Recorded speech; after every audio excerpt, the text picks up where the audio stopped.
सबसे पहला सवाल जो कि युवाओं से आ सकता है वो ये कि हम इन्फ्लुएंसर ना बन के डिजिटल नोमैड्स ही क्यों बने, वो भी डिजिटल नोमैडेंस के साथ।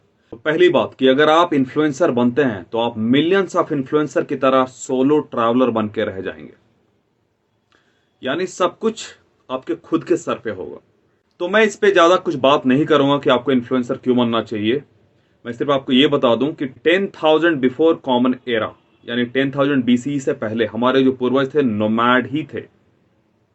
दूसरी बात कि 10,000 बिफोर कॉमन एरा के बाद हमारे पूर्वज फार्मिंग करने लगे, फार्मर्स बन गए। 18th to mid 20th century industrial revolution में हम 9 to 5 वर्क कल्चर में खुद को ढाल लिए। 90 जो कि इंटरनेट रेवोल्यूशन लाया, लोग इन्फ्लुएंसर्स बनने लग गए। अब एआई रेवोल्यूशन एरा है तो पूरा वर्ल्ड डिजिटल नोमैड्स बन रहा है, ना कि इन्फ्लुएंसर।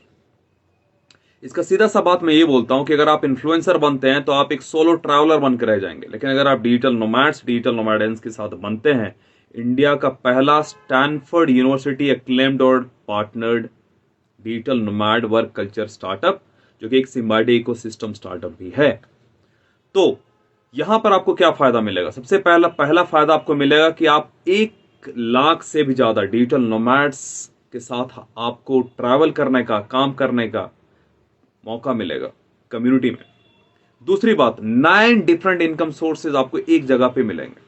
तीसरी बात, आपको fitness, education, art and music, travel और डिजिटल प्रोडक्ट्स एंड सर्विसेज में करियर बनाने का मौका मिलेगा। चौथी बात, आने वाले टाइम में आप अकेले खुद काम करके उतने पैसे नहीं कमा पाएंगे कि जिससे आपका सब कुछ ठीक से चल सके। तो आपको कम्युनिटी लेवरेज करना आना चाहिए। कम्युनिटी लेवरेज करने का मतलब कि एक कम्युनिटी में रह के आप इस तरीके से काम करते हैं, या हर कम्युनिटी मेंबर इस तरीके से काम करता है कि अपने एफर्ट को बाकी से मल्टीप्लाई करता है, ताकि वो अपने प्रोडक्टिविटी और प्रॉफिट को मल्टीप्लाई कर सके। और बाकी जितने भी मेंबर्स हैं कम्युनिटी में, सब एक दूसरे के लिए ऐसे ही काम करते हैं। इसको कहते हैं कम्युनिटी लेवरेजिंग।